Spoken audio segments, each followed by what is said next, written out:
Hello and welcome to the Election Show on the Manhattan Neighborhood Network. I'm your host, Dr. Christina Greer. I'm an associate professor of political science at Fordham University and co-host of the FAQ NYC podcast.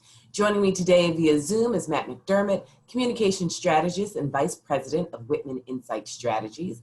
And also with me is political analyst and professor of political science at Columbia University, Lincoln Mitchell. Welcome, gentlemen. Good to see you again. Good to see you. It's always great. So for the past few weeks/months, we've been talking about the vice presidential nomination. Who will Joe Biden choose? He's finally made his announcement. It is Senator Kamala Harris, the senator from California. She's only the second Black female senator in the history of the United States. So when we think about presidents choosing governors and senators, Joe Biden, as far as Black women, had 0 governors to choose from because there's never been a Black female governor in the history of the country, and he had 1 senator to choose from, right? Carol Moseley Braun is the first Black female U.S. senator from the state of Illinois, elected in 1992 for 1 term. So, Matt, I'll start with you because I believe you called it and said it will be Senator Kamala Harris. Let's just go ahead and make this decision so we can start talking strategy, which is your forte. So you can do your quick runaround lap and gloat. Why do you think Joe Biden chose Senator Harris? And the fallout for the last few days has been quite interesting, and we'll get into that later on in the episode. But what are your initial thoughts about Joe Biden choosing Kamala Harris as his number 2? Well, first, kudos to the Biden team for taking what was the most obvious vice presidential pick and turning it into a suspenseful few weeks of news coverage. But, you know, as we've talked about, Kamala Harris has always been the most obvious pick for Biden for twofold. One is he's clearly running a campaign of do no harm. He wants to build the biggest and broadest coalition possible to defeat Donald Trump in November. And Kamala Harris has always just made sense. She's a very pragmatic pick. I think as we've seen unfold over the last few days, the strength of a Harris pick for Democrats is Republicans are all over the map in their response to this pick. You've seen some try to suggest that Kamala Harris is, you know, a facet and mouthpiece of the far left. You've seen others make the case that Kamala Harris is too much a moderate. She's too close to the center and therefore won't, push a progressive agenda if they were to enter the White House. And so for the average voter, they're looking at this conversation and they're saying, seems like a smart pick to me. Seems like someone who is not easily labeled in the American electoral conversation. And she, you know, so far seems closest to Biden in terms of what he actually wants to accomplish in his administration. So I think it's always made a lot of sense. It's why, you know, I've always suggested that she was the most likely to be chosen. And I think moving forward, we've seen over the last week a pretty strong positive response to her nomination. I think we'll see this week a very strong presentation of her rollout to the American people in the convention. And really moving forward, I think it'll be a question of how can the campaign most effectively use her voice to bring Biden's case to the American people ahead of the November election. Mm-hmm. And so, Lincoln, building on something Matt said, I mean, at once, you know, you have the sort of more right-wing media saying she's part of the radical left, and then they're confused and they say, well, she put Black people in prison to try and capture some Black voters. And then, of course, the oldie but goodie is the birther conversation, right, that they tried with Barack Obama, that because her father is Jamaican and her mother was Indian, that she's not eligible to be the vice president. So again, we're seeing them kind of throwing things out there and nothing seems to be sticking. Similarly with Joe Biden. So how are you feeling in this past week with the announcement?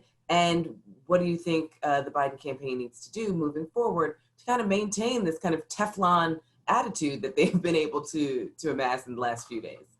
Well, Harris, as Matt said, Biden wrapped this nomination up in early March. And if you had asked him on that day, who's your nominee for vice president, he would have said Kamala Harris. 5 months later, he landed on Kamala Harris as the nominee. And not only was it a suspenseful process, but he got several days of very good publicity out of it. This, to me, speaks to how smart politically this Biden operation is. I would go back to the Jim Clyburn endorsement, an endorsement from a powerful congressman in the primary. Everybody in Washington knew that Jim Clyburn was only going to ever endorse one candidate, and that candidate was Biden. But Biden used that to lure other opponents into South Carolina, a primary he was always going to win, and really turn the campaign around. This is a smart politician. He may not be a radical, or he isn't a radical. And that doesn't, and there's some of the progressive far left wing of the party that aren't happy about that. But that's how you win elections, by being a smart politician. I would say the same thing about Kamala Harris. I should confess, when you talk about this birther issue, I grew up in San Francisco. So I grew up going to Oakland a lot. It was a long ride on the BART train as a kid to go out there to see the Yankees when they came to play the A's. However, we always knew it was in the United States, right? So I'm a little bit puzzled by this birtherism. But Kamala Harris, two things I would point out about her. One, or three things. One, the Attorney General of California is a very big managerial, powerful job, and she did it very well for 6 years. That is an important line on her resume a lot of people might overlook. Secondly, I can't think of too many U.S. senators, including Barack Obama, who in their first 4 years made as big an impression as Kamala Harris. And the third thing is, and I will confess, partially because of my Bay Area loyalties, I supported Harris in the primary. She was the candidate I supported earliest and gave money to. And when she dropped out, I thought to myself, I was disappointed, but I also thought she gets it. She knows this is the way to be the first woman president. She is a smart politician. And going into the minefield that is going to be the attacks from Trump and the far right, you need a smart, experienced politician. And in my view, both Joe Biden and Kamala Harris meet that. So the Democrats have about as good a ticket as they're going to have going forward for the next 10, 11 weeks. No, what's so interesting, and Lincoln, I'll stick with you, is that, when she was announced, so many people asked me, how could he choose someone who was so mean to him on the debate stage? And to remind them that this was a debate. But I thought it spoke volumes of someone like Joe Biden choosing a woman who took him to the mat during the debate, something that we can pretty much assure ourselves that the president would never be able to do. And so we're also, though, now seeing the ugly side of politics. And, Matt, I'll get to you in a second as a strategist, but we know that the attacks on Kamala Harris will be severe. We saw them with Michelle Obama. Michelle Obama wasn't a candidate. We know that there's a particular visceral reaction that people have to Black women in a political space. And so how do you think the Biden campaign can overcome this and should overcome it when they know that they're going to be, you already mentioned, all the false information that's coming out, and some people who really need a purity test, and how women and candidates of color, and women of color especially, are held to a different and higher standard when it comes to policy decisions that they've made. How do you think the Biden campaign, Lincoln, is going to frame Kamala Harris's extensive past? I mean, she does have a pretty long history of public service in the state of California. How do they frame that so that they can still capture disaffected young voters who may not feel comfortable with their criminal justice record, Black male voters who, again, always cite sort of misinformation about some of her criminal justice record, and then, quite honestly, some men who really struggle with seeing a woman in a leadership position? Well, when you ask the question, how are they going to frame it, I might turn that around a little bit and just say that this election is framed by Donald Trump. Donald Trump is for a few more months, the sun around which American politics rotates. I'm a political scientist, not a physicist, so I'm not sure I got that metaphor perfectly. The way they are going to frame this election is by telling people, you either vote, nicely, your choices are Joe Biden and Kamala Harris or the abyss. And that will work. You saw this last night in the convention. I don't want to quite go there yet, but people weren't out there saying, this guy is perfect. This ticket is perfect. But the alternative is dreadful. Now, we know also that Donald Trump has put racism at the absolute core of his appeal to voters and of his presidency. And we know that roughly 40 to 45% of American people are supporting him. And that means that 40 to 45% of the American people are comfortable and perhaps enthusiastic about the racist attacks and the sexist attacks that will be coming at Kamala Harris. Now, whereas in my view, I think that's terrible. And I think it's hurtful, and I think there's no place for that in American life. However, I can't stop it from happening. So what I know and what I've seen is that Kamala Harris is in for a tough few months here, but she's a tough woman, and that's why she's on the ticket. And my suspicion here is that she can handle it. And Joe Biden, when you talked about Joe Biden's a grown-up, and he will help her handle it. So it's going to be ugly.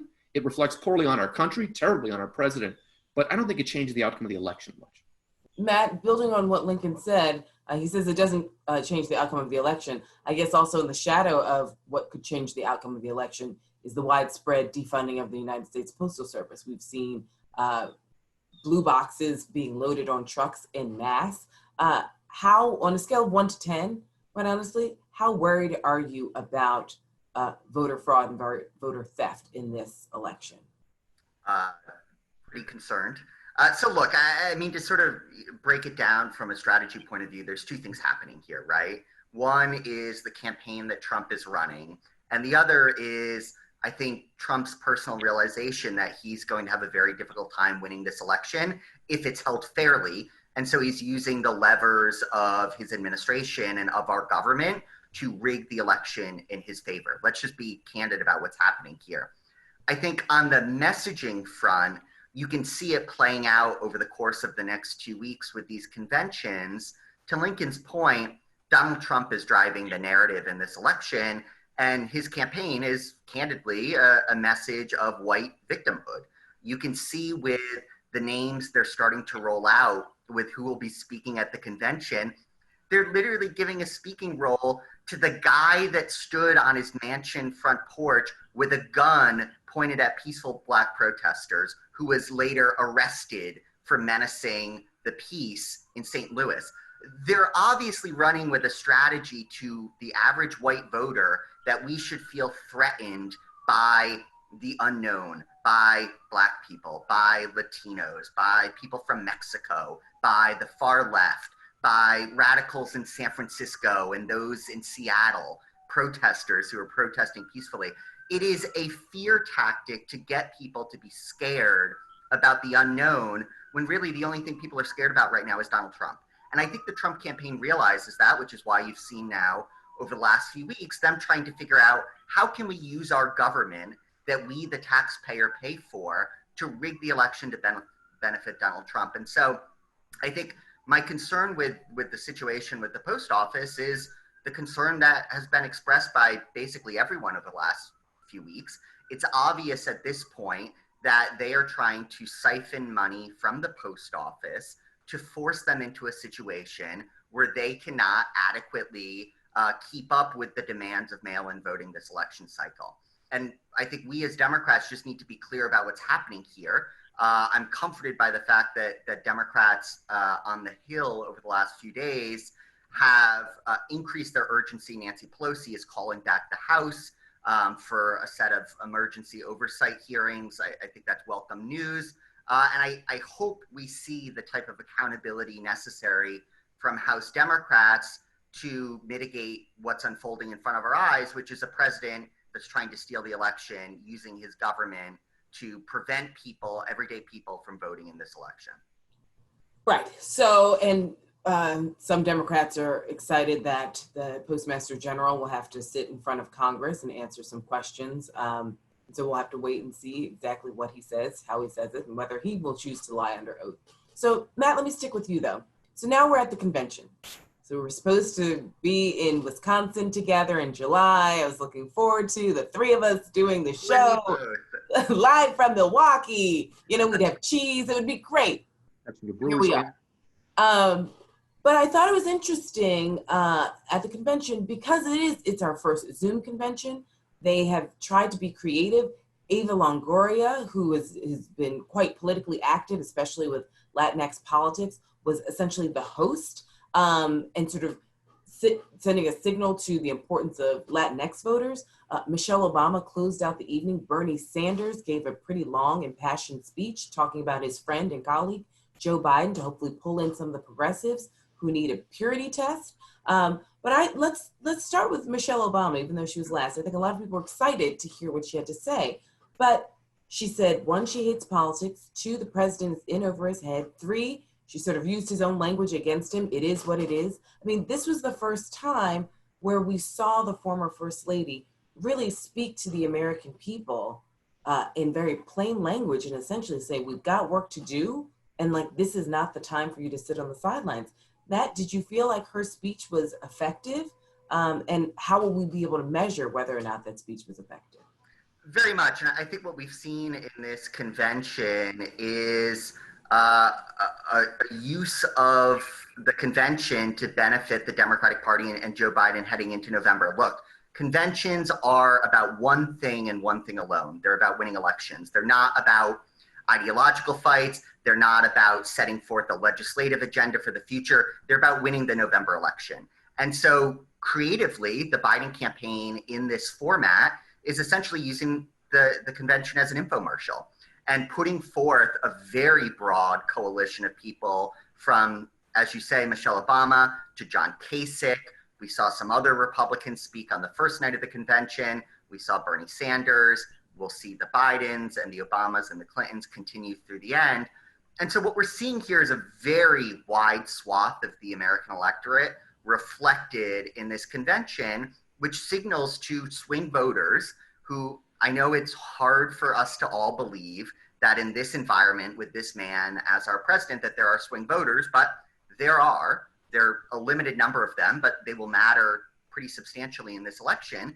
This is a message to swing voters that you might be a Republican, you might be an independent, you might be a progressive Democrat. The reality is you cannot sit out this election and allow Donald Trump another 4 years.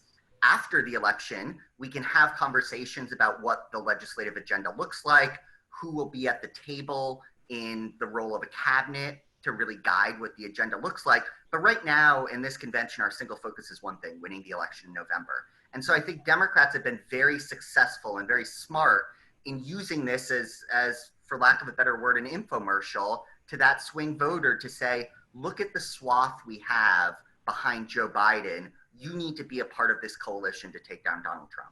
Right, and in some ways they're saying, listen, for those hardcore progressives who need a purity test, with Donald Trump, you get absolutely nothing. With Joe Biden, you may not get everything you want, but at least you can start a conversation and have people in positions. The word science was mentioned several times, having people in position who listen to science writ large so we can possibly leave our Zoom lives. But as Michelle Obama warned us, things actually can get worse, which I think some people don't understand fully. I have to say, maybe it's my old age, but I was thoroughly moved by the Amtrak infomercial, as Matt would say, really showing Joe Biden on public transportation. Everyone knows he's not an everyday man. He's been in the U.S. Senate for over 40 years. He was vice president for 8. But I think what's been missing with this administration is just a baseline level of compassion. We've spoken about this briefly over the last few weeks, but there's this entire administration is devoid of compassion. We don't see it in policies. We don't see it with the president. We don't see it when a tragedy happens. We don't see it with the first lady. And so this seemed like there were lots of men talking about compassion explicitly. What are some of your thoughts on the convention and how they're trying to frame not just policy, but some other, I would say, quasi-emotional feelings wrapped in there? I think what we've seen here over this convention is really a message of empathy. I think what was really powerful to me in this convention is hearing the voices of those Americans who have been the most affected by COVID-19, hearing the voices of daughters of fathers who we heard on the first night of the convention literally say that their father's only precondition medical issue was voting for Donald Trump, and he lost his life to coronavirus. I think what this convention has done is brought down to the just root sort of individual level the effect of this crisis on the average person. I think my struggle over the last few months is the gravity of this situation, I think, is lost in the numbers. I mean, we've now lost 170,000 Americans to COVID-19 over the last 6 months. That's just an enormous number. And I think it's hard for the typical person to really understand the impact that has.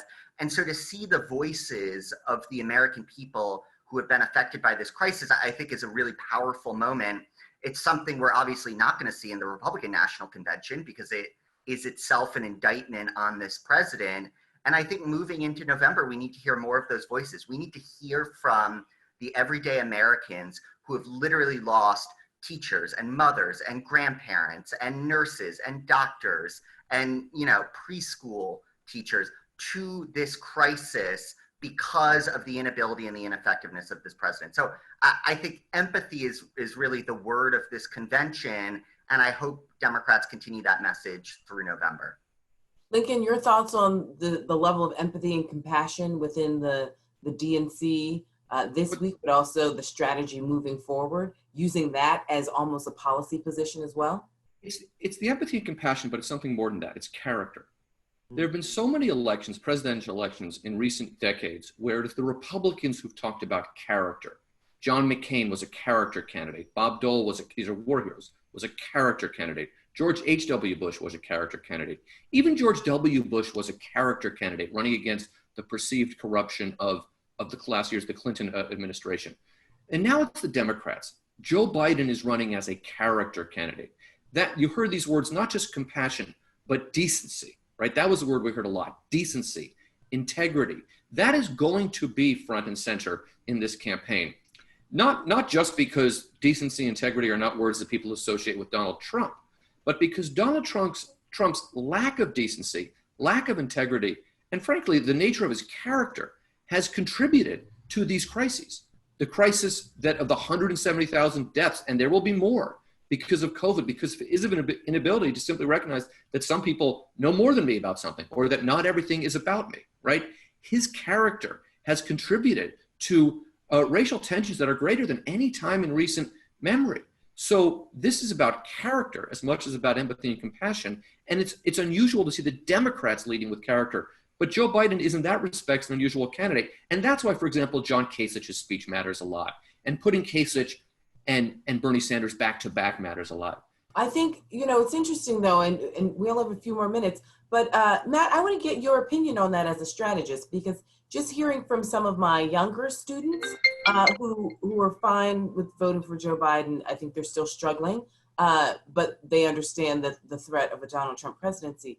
Having someone like John Kasich actually, for them, sent the wrong message that the Democratic Party was willing to go and rest itself solidly in the center, or center leaning just a teeny bit right, just to appease these swing voters that you mentioned, or weak-leaning Republicans. And they essentially argued that they wanted their Democrats to be real Democrats.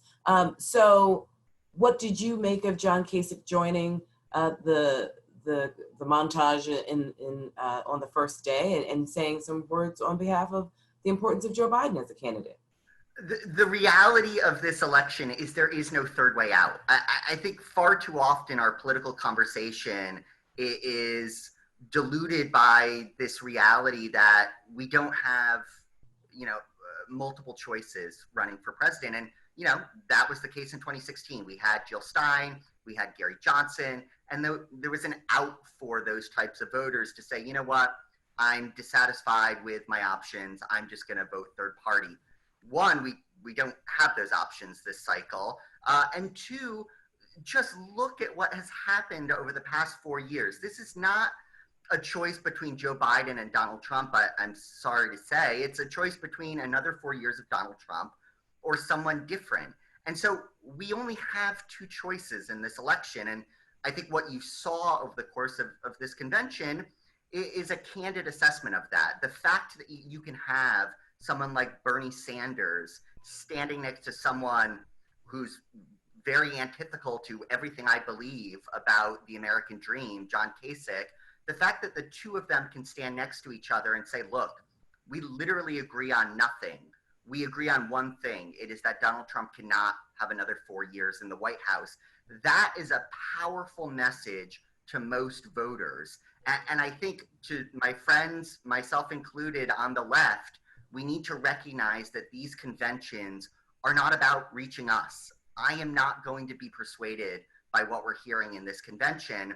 It's a message to the undecided voter. It's a message to the swing voter who needs to know that Democrats are building a broad coalition to take down this unpopular president. And like I said earlier, after November, I think there's going to be a really healthy and frankly necessary conversation in our party about what the legislative agenda looks like to ensure that we are moving the arc in a progressive way. But that's a conversation that frankly needs to take place after the November election. Right. So really briefly, we've got 2 minutes. Lincoln, I want to start with you. What are you looking forward to in the next few days of the convention? And also, what are you looking forward to in the Republican convention next week? Well, the one thing that strikes me in the next couple of days is, the standard stuff. Biden will have to make a speech. He'll make a fine speech. Harris, the same. I'm wondering what Bill Clinton is going to say. I'm wondering what led the Democrats to think that we're going to give more speaking time to Bill Clinton than to say AOC. Bill Clinton's role in the past has been to take a candidate like Obama and kind of make him acceptable to the largely white centrist people out there who are undecided. Joe Biden already is that guy. People under 40 see Bill Clinton as some combination of a sexual predator, corrupt, and responsible for the economic crises that we face. And don't forget a low-key racist, because it seems like whenever Bill Clinton shows up, he says something inappropriate about blackness or black people, historical or right. As far as the Republican convention, I mean, this is going to be, I'm reminded of what George W. Bush apparently said to Michelle Obama during the inauguration, which is he whispered to her, this is some weird, and then I'm not going to use the word that he was seeing. The Republican convention is going to be some weird, and it highlights that Donald Trump is not trying to win this election fairly and squarely. He is trying to cheat, but what he is doing, he is trying to steal the election. But what he is doing in the convention is laying the groundwork. That convention is going to be all red meat for his base, so that when he claims that the election was stolen from him after Biden beats him, they will believe him. That's his agenda. That's more important for him than persuading new voters to come over to him. Okay, so we have 30 seconds. Matt, tell us what you're looking forward to, DNC, RNC. 30 seconds. Yeah, I think Lincoln's exactly right. I mean, the Republican National Convention is going to be a setup for how this election was a fraud. The most bizarre thing about this entire election cycle is Donald Trump has done nothing to engage the swing voter in this election, has done nothing to build his base, and I think we'll see a continuity of that heading into the Republican convention. Wow. Well, thank you so much, gentlemen. That's all the time we have, and I thank you so much for being here with me every other week, I would say. I'm Dr. Christina Greer. You've been watching the election show on MNN. Thank you and stay well.